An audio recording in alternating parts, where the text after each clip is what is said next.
CCN news एक पाऊल महाराष्ट्रासाठी। बुलढाणा जिल्ह्याच्या सिंदखेड राजा तालुक्यातील शेंदुरजन येथील विश्वनाथ चांगले यांनी राधाकृष्ण नागरी सहकारी पतसंस्थेच्या देऊळगाव राजा शाखेतून कर्ज काढून ट्रॅक्टर विकत घेतले। नियमित कर्जाची परतफेड करून देखील ती रक्कम खात्यात जमा करण्यात आली नाही। त्यामध्ये कर्मचाऱ्याकडूनच लाखो रुपयांचा अपहार केल्याचा आरोप शेतकऱ्याने केला आणि कुठलीही पूर्वसूचना न देता ट्रॅक्टर पतसंस्थेने परस्पर जप्त केला।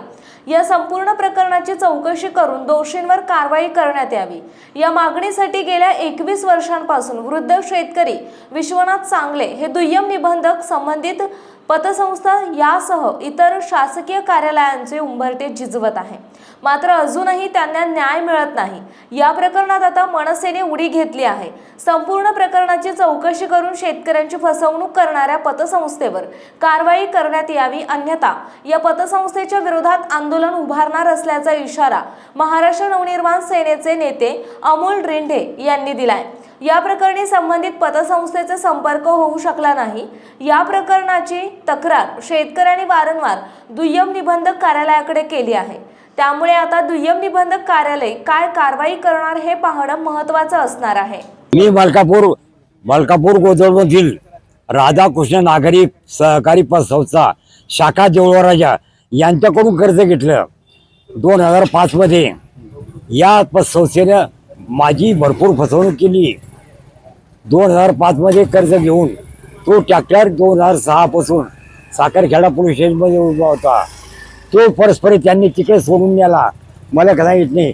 माझं घर शेती सगळं गाण अजून मला कोणत्याही प्रकारचा न्याय मिळाला नाही।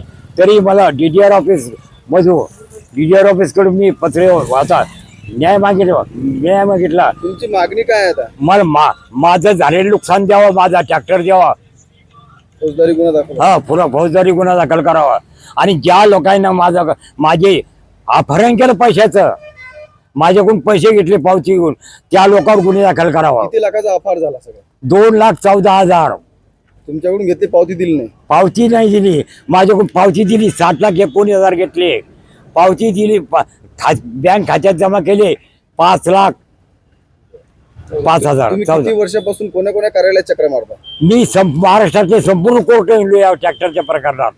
किती वर्ष झाले चक्र मारता? 22 हे 22वे वर्ष आहे। अजून न्याय मिळाला नाही, तरी लवकरात लवकर मला न्याय मिळावा ही माझी अपेक्षा आहे। विश्वनाथ हितराम चांगले यांना भेटलं बुलढाणा DDR ऑफिसला, उपनिबंधक ऑफिसला।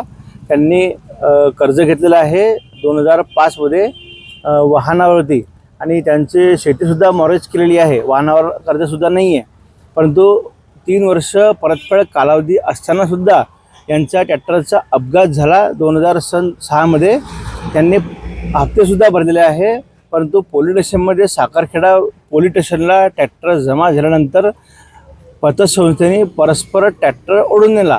यांच्या कुठेही सह्या नाही आहे, यांची कुठेही अनुमती नाही आहे आणि 2006 पासून आजपर्यंत यांना कुठल्याच प्रकारची माहिती दिली नाही आहे। यांनी 2025 मध्ये कर्ज वसूल रक्कम डिमांड या उपनिबंधक ऑफिसतर्फे 7,19,000 भरलेले आहेत, परंतु पावती आहे 7/19ची आणि खात्यामध्ये वेगवेगळ्या तारखेत जमा आहे 5,14,000 आणि पेपरला जाहिरात दिलेली आहे 2025 मध्ये लोकमतला 14,34,000 काहीतरी। त्याच्यामध्ये यांनी ठरवलं किंवा संचालकांच्या पेमेंट द्यावे लागते, तर यांनी 1 लाख रुपये सुद्धा त्यांना वैयक्तिक दिलेले आहे।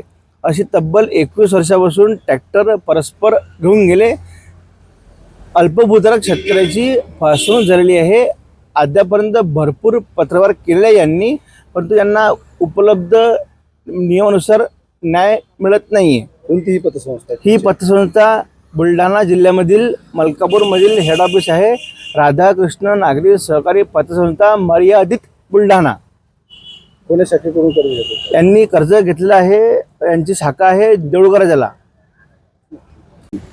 बुलढाणा जिल्ह्यातील विश्वनाथ चांगले हे शेतकरी असून यांनी राधाकृष्ण नागरी सहकारी बँक मलकापूर यांच्याकडून कर्ज घेतले होते। दाम दुपटीनं भरून सुद्धा त्यांचं ट्रॅक्टर ओढून नेलं, शेतीसुद्धा मॉर्गेज करून घेतली आणि त्याची खूप प्रमाणात त्यांच्याकडून पैसा वसूल केला आणि पैसा वसूल करून इथपर्यंत थांबले नाही. त्यांचं ट्रॅक्टरसुद्धा त्या शेतकऱ्याला वापस दिला नाही. तरी सांगायचंय या शेतकऱ्याला 21 वर्षापासून या शेतकऱ्याला सर्वांच्या दारामध्ये जावं लागत आहे. यांना या शेतकऱ्याला न्याय मिळत नाही. तरी अशा बँकांविरोधात DDR कारवाई करणार आहेत का नाही याच्यासाठी आम्ही महाराष्ट्र नवनिर्माण सेनेच्या वतीनं मी इशारा देतो. अशा बँकांवरती तात्काळ कारवाई करण्यात यावी, अन्यथा यांच्यावर या DDRच्या विरोधात आम्ही आंदोलन करू. यांच्यावर फौजदारी तात्काळ या बँकांच्या विरोधात झाली पाहिजे, यांची चौकशी झाली पाहिजे असा मनसेच्या वतीनं मी इशारा देतो.